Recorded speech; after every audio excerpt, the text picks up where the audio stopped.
Now it's time for our panel discussion, Strong Candidates and Bridging Divides, with our panel of experts, Layla, Zaidane, President and CEO of the Future Caucus, Naomi, Miguel, Executive Director for the White House Initiative on Advancing Education Equity, Excellence, and Economic Opportunity for Native Americans and Strengthening Tribal Colleges and Universities, and Patrice Willoughby, Senior Vice President of Global Policy and Impact at the NAACP and a 2024 Sine Fellow. Welcome.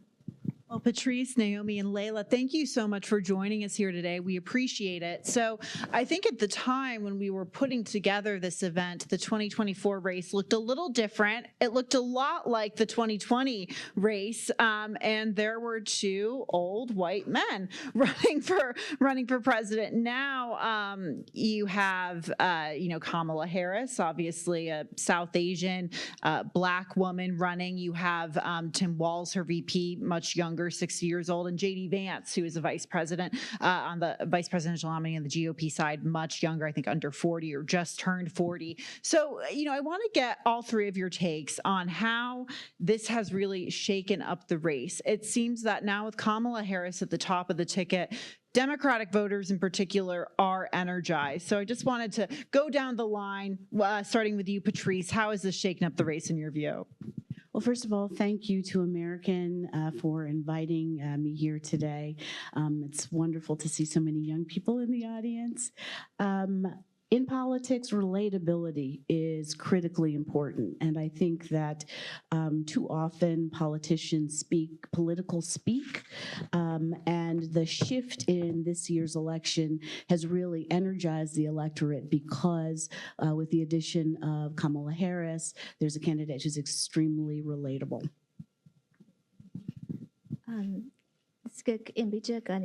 Naomi Miguel.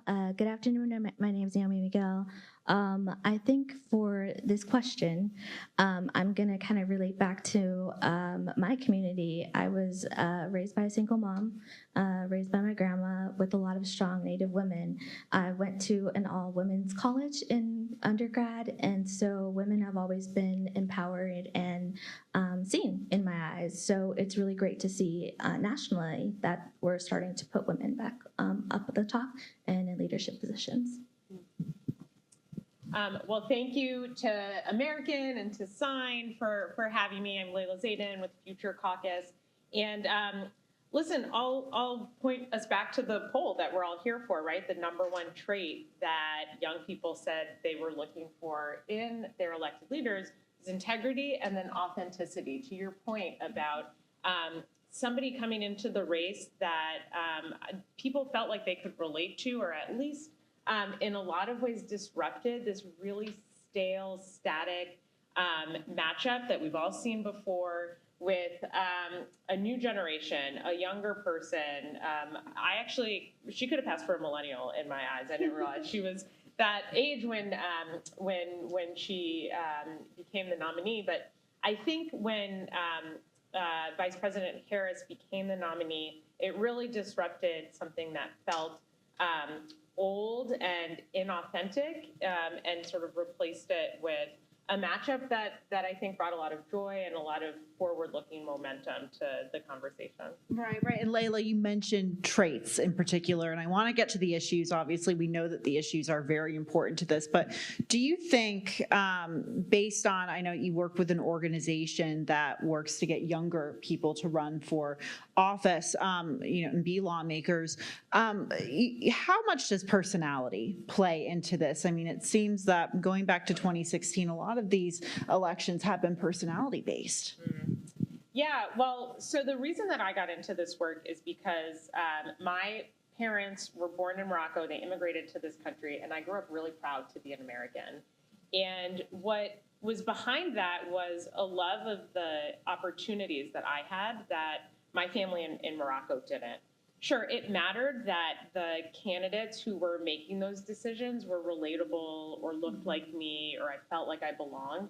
But at the end of the day, what they were doing mattered so much more. And I think when I look at our politics today, I see two problems. One, we don't have enough of the younger generation, young, diverse leaders who can get people excited. But then the ones that are there, and the 75% of state legislatures right now are older than 45 years old, are not delivering results in ways that make us excited to participate in our democracy. And so personality matters, but once you do, when you're in that chair, the political leadership of the people we elect matters so much more, I think, to young people and to people everywhere. Naomi, I understand that you're fresh off the campaign trail. You were just in Arizona, a major battleground state this election. What did you see when you were on the ground? So Arizona is a unique state, as all of you know, but it has a very unique history, specifically with Native American voting. I'm not sure if you're aware, but I wasn't considered a citizen of this country until 1924. So only 100 years ago. And even with that citizenship into this country, we were not able to fully vote. So in Arizona, we had two landmark cases that really helped Native Americans be able to register. The first one was in 1928. That was in the Gila River community. They put in a case, but the ruling of that case said that we weren't considered citizens of state and local governments because we were tribal citizens. It wasn't until 1948 where there was a Harrison v. Levine case on the state level that allowed a former World War II veteran was denied the right to vote, and because of that case, we are now able to vote today. So if you think about it in hindsight, that was only 72 years ago. So some of your grandparents may be that age. Your grandparent is a visual of my right to vote in Arizona. So I think when we're talking about these important landscapes and states, we shouldn't really exclude any of these Native voting communities. We always talk about Native vote, and I think that's the event that I went to this weekend. We were able to see some of the grandchildren from some of those landmark cases still making the case of making sure that we register to vote and still telling our youth that they have a voice through their vote. At the event too, I was able to talk to some youth. They were very excited to actually start voting, but then there was also some youth who were very skeptical about voting. So it was an event that was very culture-based. So it didn't look like a voting, your regular voting rights or voting registration event, and it was very much culture-based. So we had a lot of traditional dancing. I'm barely getting over being sore from dancing. And so I think when we start thinking about our democracy and thinking about communities of color, that's going to look very different.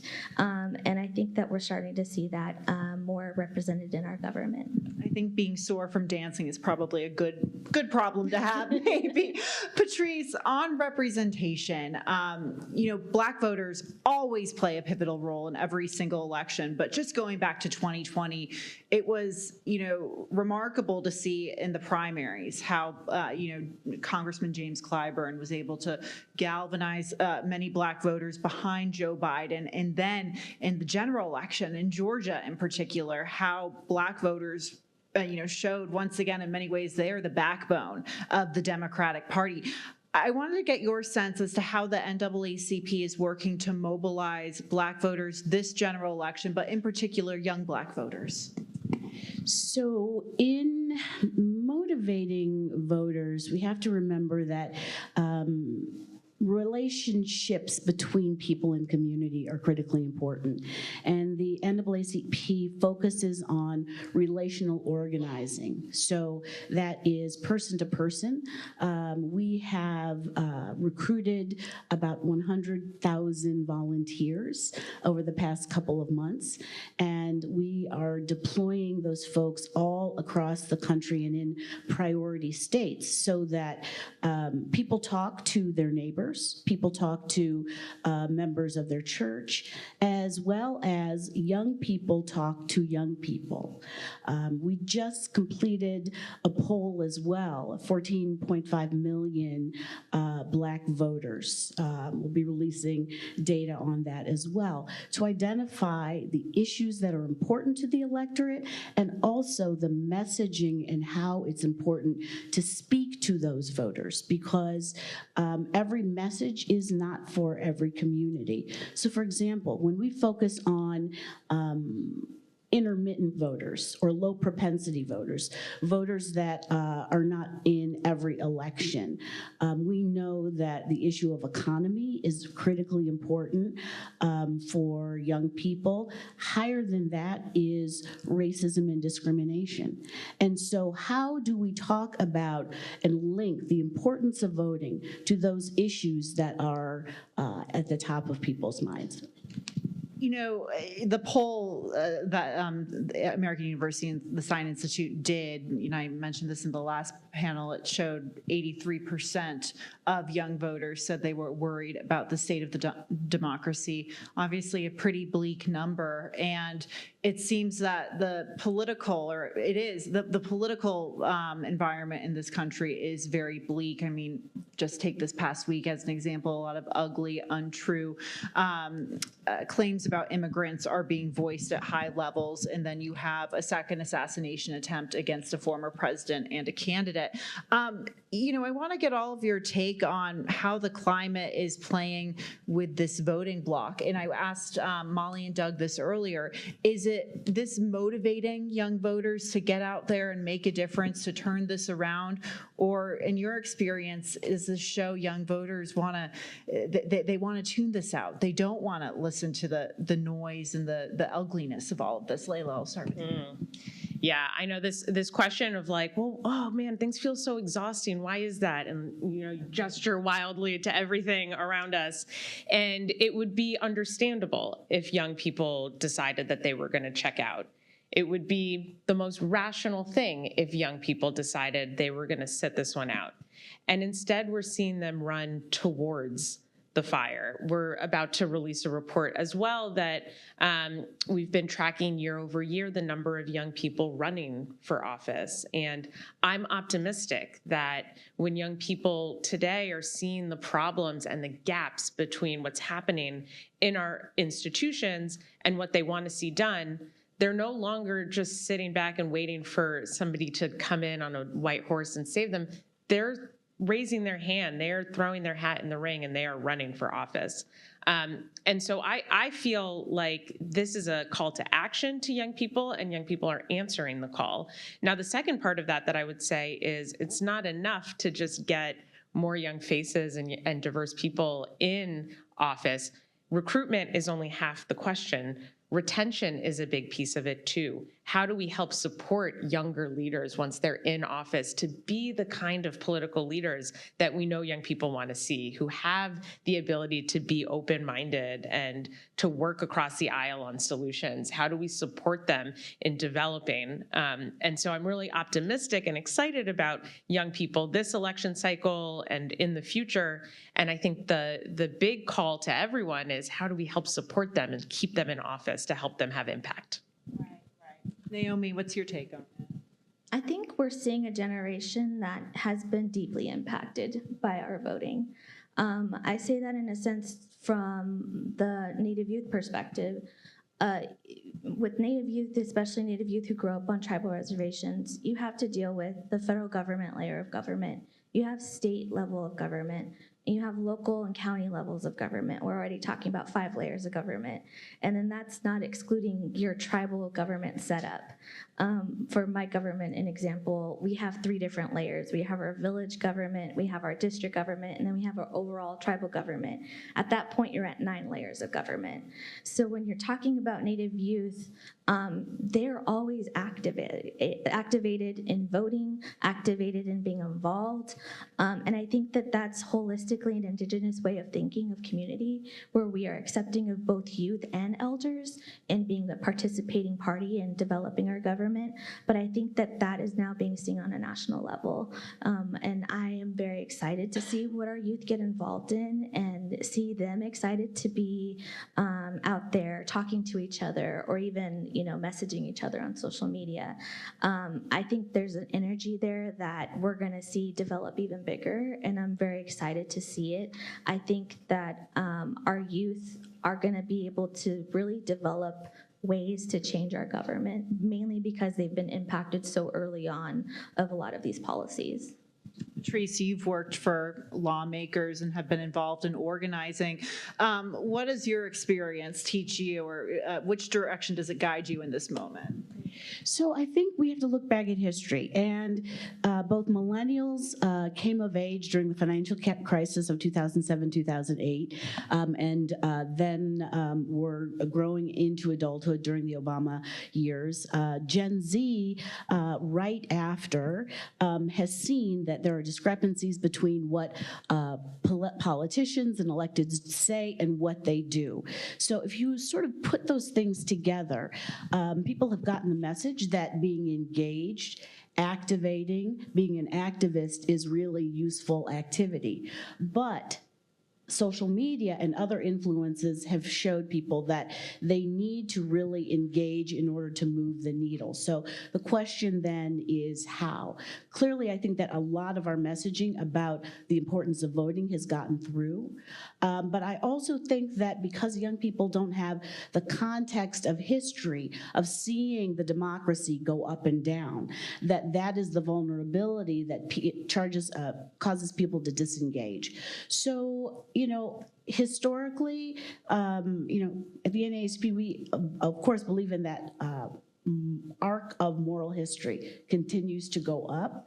We have experienced a slight downward period in the incidence of hate, the disengagement from people, but I also think seeing the engagement within the past month and the interest of so many young people, I think we're on the upswing again. And Patrice, were you at all surprised at just the groundswell of engagement and enthusiasm there was for Vice President Harris? Just looking back at history, we haven't really seen anything like this before. Well, we saw it in 2008 with Obama. Okay, there, yeah. And I think that young people, we should never make the mistake of thinking that young people are not paying attention. Young people pay attention, they read, and they watch what's going on. They understand that aspects of the political system are really broken, and I think that they're seeking answers and ways to fix it. I guess I should clarify. So when Biden stepped down and Harris, sort of presumed her spot at the Democratic ticket, was that surprising to see that groundswell of enthusiasm surround? It just seemed like it was night and day. What was surprising was that there was not a circular firing squad among Democrats, and that often I think, and I could make generalities about both political parties, but I've never seen such rapid coalescing of opinion and enthusiasm rolled into the shift in candidates. Right. Layla, you do a lot of work to recruit young people to run for office and to, seek office in state legislatures and U.S. Congress. And it was interesting. There was a memo sent out by the Democratic Legislative Campaign Committee earlier this week, and it showed that 20% of their spotlight candidates, and as we all know, there's a lot of state legislatures, 20%, that's a big number, are young people. They're under 40 years old. That's compared to, only 6% of members of Congress, and there's only 2 governors under the age of 40. I mean, that's such a big number. Do you think in terms of engagement and getting these young people to, maybe go beyond voting and seek public office, does it start at the local and state level? Oh, absolutely. I think that these are the roles that are often uncontested, actually. There are thousands and thousands of elected positions across the country, and a majority of them do not have an opponent. And so if a young person is looking for a way to have impact, the easiest way to feel it is in your community. It's the fastest way to create direct impact. And more than likely, there's an open seat to actually challenge. Future Caucus was founded because we saw political polarization as the single greatest threat to our generation. The more that people cannot agree on how to move solutions forward, the more nothing happens and the more our generation gets left holding the bag. And, I think there's a lot of reasons for us to distrust government, our democratic institutions, and I think to actually feel at a local level what it is to be inside of a governing body, that also gives you an opportunity to make it really visible to other young voters. And it's, I had a mentor tell me once, you can't talk your way out of a situation you behaved your way into. Can't talk your way out of a situation you behaved your way into. It's very good advice in general, but it's very true when it comes to losing the trust of voters. And so if we're going to earn that trust back, you have to behave in a way that earns that back. You have to deliver results. And I think at the local level for young people, it's an incredible opportunity to actually make that impact felt. Naomi, I think unfortunately a lot of issues impacting Indigenous communities in the U.S. and North America and around the world, quite frankly, go undercovered by the media, by lawmakers. We've seen that Interior Secretary Deb Haaland has done a lot to draw attention to a lot of these issues. But what issues are most impacting these communities? What issues would you like to see changed in these communities? Well, I think for Native youth, one of the top 3 issues that I hear from them is looking at climate change. Indigenous communities are deeply impacted by climate change, especially up in the Northwest and Alaska. They're feeling the impacts right now. There are villages that need to be moved because the erosion is happening. The second point that they always bring up is looking at mental health. When we're talking about looking at our history with the United States and looking at the impacts of the boarding school and what that has had with our generational trauma, a lot of our youth are very in tune with that and wanting to get more mental health abilities available for our communities. The last one is also international issues. The fact that we have social media and internet at our fingertips, a lot of our youth are very engaged internationally and wanting to get involved with helping other communities as well. So I think those are the top 3 issues that we see. I do want to just kind of note, you mentioned Deb Haaland. I used to be a congressional staffer, and I realized before she was elected, her and Sharice Davids, there was nobody in Congress that looked like me, and there was nobody in the federal government that looked like me. And so when we keep in mind historical ways on ways we can change things, that change didn't happen for Native women until 2018 and 2021. So that's all this century. So I think when we're talking about communities of color and wanting to have change, I think that change is now, and I think that our youth are ready to step up and make that change. Well, Patrice, Layla, and Naomi, thank you so much. Before I let you guys go, we do want to do some Q&A with students and attendees here. So if anyone has a question, please raise your hand, or do we have one right here? Hi, thank you. So one question I have is actually regarding the Native American communities. As you know, they're right now like autonomous communities in the tribal areas, and it's all spread out. Is there a way to do more voter registration across for the tribal federation elections, in the sense that, the tribal leaders are elected by the community? So is there a way to get young people out to vote for and to get them to stand for positions of elected office? Because since the young people there relate to the young people here, for example, Gen Z, because we're all so familiar in diversity and unity, Indian diversity, what strategies do you think we can take to have the tribal federations see more voter turnout for those elections? That's a great question. The Biden administration has an executive order on access to voting. Within that executive order, there is a steering committee that was created to specifically look at Native community barriers to voting, and they created a report. And in that report, it doesn't mention, as you mentioned, a lot of transportation issues. So, for instance, my tribe is equivalent to the size of Connecticut, but not everyone there has a car. So when you're talking about voting locations, I think what everyone here can do on the ground is look at if your community or county is near a tribal entity, how are you engaging that tribal leader and its community to making sure that voting locations are equally put so that people can access them equitably. A lot of my tribe, and my tribal leader was at the event this weekend, by the way. And so my tribe, all tribal leaders are very much engaged in making sure that our Native youth are involved, but also making sure they're registered to vote. I think another part of that is making sure our local and state governments are engaging our tribal leaders on what the tribe wants and where the tribe needs those locations to be. So yeah, being that a lot of the momentum that started to pick up around the Democratic Party's campaign happened after the announcement of Kamala Harris being the being the presidential nominee, happened mostly because of the unknown sort of that she played, not knowing like where her policies would align, created a little bit of an excitement. So is it possible that there might be a little bit of a backslide with younger voters as she starts to align herself with more of Biden's more unpopular policies surrounding young voters, like Palestine and his immigration policies on the border? I think that in any election, there's always a honeymoon and then there is fallout. So if that's seen with Kamala Harris, it will be very similar to any other election. That having been said, one of the reasons that it happens is because it is the whole idea of context. So who had civics in school? Just a few people had civics in school.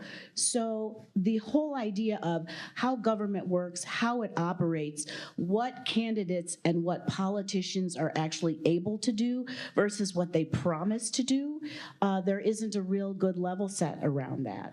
So I think that it is inevitable that there will be some walk back from the honeymoon phase. But I also think that that's where it's incumbent upon folks who are voting to understand all the levers of government, the political process, in order to contextualize that. I also think that you see polls sometimes that'll match up, a specific person on the right, and then it'll say against a generic Democrat. And then that number's higher than the matchup between a specific person on the left. And I think it's because there is no person out there that is going to satisfy what even just the people in this room all want, right? There's no perfect person that can encapsulate all of that. And so you start to see like drop off, right? When there's an issue that you're like, this is not okay. And then that person steps back because a person is imperfect and is going to have policy ideas that are at odds with some subset of people. I do think that that's where the leadership traits become really important, right? And so are you looking for somebody who's willing to be open-minded? Are you looking for somebody who's willing to listen and compromise? And does that become the more important driver of earning your vote versus maybe some specific policies that they have? And I think each voter has to make that trade-off for themselves, but that's where I see sort of the gaps and the opportunities is leaning into some of those leadership traits. Hi, my name is Natalie. I'm a first-year Master of Public Policy student here at American. My question sort of ties into, hopefully, from the discussion about the Sine poll in the beginning. So Patrice mentioned a lack of historical perspective for youth voters, leading to pessimism and disengagement, which was a really interesting point and I think really salient for youth voters. And this was sort of reflected in the Sine poll, that youth have a frustration with leaders not listening to them or not talking about issues that are important to them. And then Layla also mentioned the threat of polarization. So how do you all think that youth voters should be thinking about the balance between integrity and authenticity, which were top qualities from the poll that youth voters desire, and balancing that with consensus building and governing across the aisle? So my question is, how should youth voters think about that, and how should candidates walk that tightrope as well? I think this is such an incredibly important question because when I read the characteristics in terms of integrity being the highest value, I think there is nothing to negotiate when it comes to integrity with someone who's in political life, because you've got to believe what the person is, that they're going to do what they said that they're going to do. But our political system developed in a place that is a little different than we are now. Everyone believes that generally that they're right, that they have the right to have everything. And so our political system is based on compromise. And so compromise, the ability to govern, is critically important as well. Authenticity is great because nobody wants to be around a phony politician. But if someone is authentically screaming horrible things, or they represent values that are not aligned with yours, then that authenticity has limited value. So integrity, and I think the ability to govern, is critically important, because most legislation, no one ever gets what they want wholesale. And compromise has to become part of the system again. I think one of the hard things is a lot of the very unsexy work of our democratic institutions is actually connected to some of the problems that we all think are most important, but we just don't hear about them or talk about them or feel like we got to give our opinion on what they should do about them. And so I think my advice, and certainly this is what we try to do with Future Caucus and building bipartisan coalitions of lawmakers working on issues, is how do you co-create, how do you invite people in earlier in the process on those topics? You know, we heard a couple, housing, there's all sorts of things that are really, really important to people that involve kind of unsexy, like zoning reform or like, you know, pretty boring things. How do you meet people where they are? How do you make people feel like they belong in the decisions that are being made on their behalf? And how do you demonstrate, not in a top-down way, I think Molly mentioned that earlier in her panel about like not always being top-down, but actually bottom-up, inviting people and working on those issues. And then the outcome is going to be bipartisan. It's going to be a community-driven, cross-partisan outcome. It's a lot harder to do, and it's kind of sometimes a little unsexy because, like I said, nobody wants to like go to a, you know, dance party about zoning reform. But I think good leaders are the ones who figure out how to make it compelling and how to build a bigger tent around those specific issues.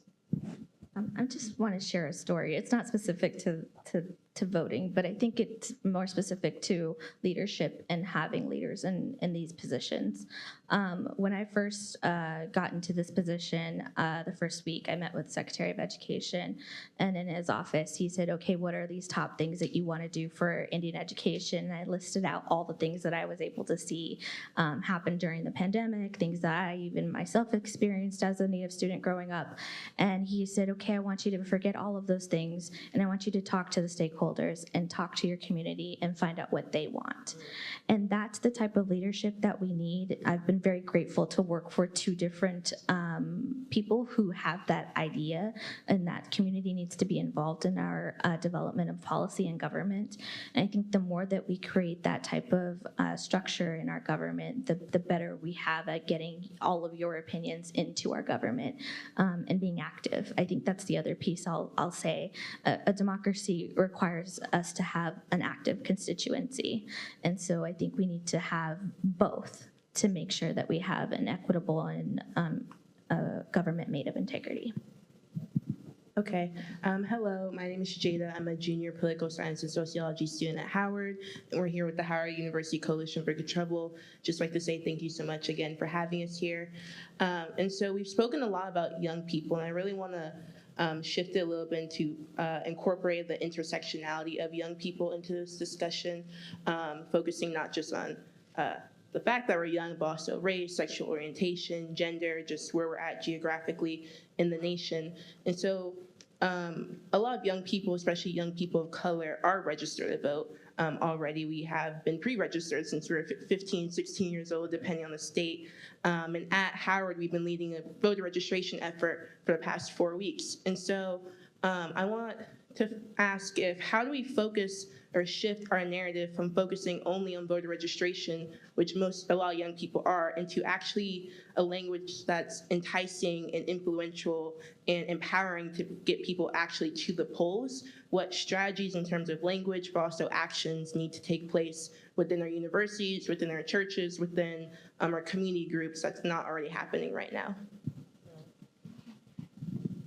I think you can center that a little bit on issues I know, at least in my family, because we very much do talk politics at the table, we talk about different issues and where people are. And I think that kind of has lost sight a little bit, but I think it also includes being able to talk to your peers, but also talk to your peers respectfully and understanding that we may not have the same opinions, but that's also why we vote. So making sure that we're educating ourselves on the different issues, but also that we are talking to each other and holding each other accountable at making sure we're making action in our democracy. One of the things that I loved about the Sine close-up poll was the focus on asking people sort of their opinions on a range of issues and how it affected them. I think the way that you engage those conversations is by starting at the point of agreement in terms of what are people's interests. And then it's kind of a step backward to reverse engineer to how you get there. Because at the end of the day, the policy overlay is the false choice that people have been told they have to make, in that the interests of older people are opposed to the interests of younger people. One of the reasons that if you look at policy, so much money flows upward to upper income and upper age limit cohorts is because younger people are not really represented in that discussion. But if you look at the interests of younger and older people, it's economic security. So that's the point where that discussion really has to take place, because it's going to look different if you're younger or older. But what young people also have to understand is that not voting is allowing others to make those decisions for you. And the only way that the systems change are by that continual engagement. Thank you so much for hosting this discussion today. My name is Rashida Hassan. I am a first-year MBA student at BU. And I had a question specifically. It was kind of piggybacking off of what the young lady from Howard just asked, but it was specifically related to ways that millennials and Gen Zers can garner support from local nonprofits on the ground, on the state level, when we are bringing forth solutions to address voter engagement for our age range, but we may not be supported by those leaders who may be the presidents or the CEOs of these nonprofits that can make change. What piece of advice would you give to, or would you share with us that may come forth with solutions but may not be supported from those leaders in these roles? So can you clarify trying to get like nonprofit leaders to help in voter registration drives or voter turnout drives? Yes. So if there are a group of millennials who may have an event and ways to engage their own generation of people, and they're bringing their, for me, I want to partner with the nonprofit, but I've noticed that there's a bit of pushback from the leaders in the different nonprofits who are focused on voter engagement, but I don't know if it's because I'm a millennial bringing this forward and it's not the person that's over the organization or what, and how do I break beyond that barrier during this time, which is very crucial. Yeah. I mean, you got to show them the receipts. Like, you have to demonstrate that you are credible, that you are power building, and that you have value, right? Like, you know it. The people that you're organizing know it. And I think it goes back to the, like, you can't talk yourself, or you can't talk your way out of a situation you behaved your way into. You need to show them actions that you have led, that you can do to demonstrate what is possible and what is capable. And I would say if you're running up against a no with somebody, that's not a reason to just like give up, but there are other ways to build coalitions that then just build power sort of without that person. It's true inside the legislature, it's true outside the legislature. Thank you so much for joining me today. Thank you so much to Molly and Doug and to everyone who worked on the Sine Institute poll. And Amy as well. Thank you so much. You are obviously a critical part in this, and to our partners at the Hill as well. Thank you so much to everyone, and have a great rest of your day. Thank you. We believe at the Sine Institute that what you do when you leave the room is actually even more important than having this conversation and participating today. So I really hope that everybody will sign up for the Sine Institute's newsletter, social media. Please connect with all of the Hill has to offer. It's really important to stay, engaged with them and make sure you're getting their programming. The recording is going to be available instantaneously from, this event today. So think about it. If there's a couple people you can forward this along to and share and say, please, read this. There's a lot more that we can do after the event as well. I think it's also important when we engage in a conversation with someone who has new and different opinions than yours. Try that. There's certainly opportunities to do that. And I do think that, again, I want to just thank the Hill so much for their partnership with the Sine Institute and American University. And please, if you want more information on the poll, it's definitely available on the website and here today. And thank you again for everybody joining us online. If you'd like to join us, we're going to have some refreshments and keep the conversation going outside now. But please, let's go forth and convene, communicate, and collaborate. Thank you so much.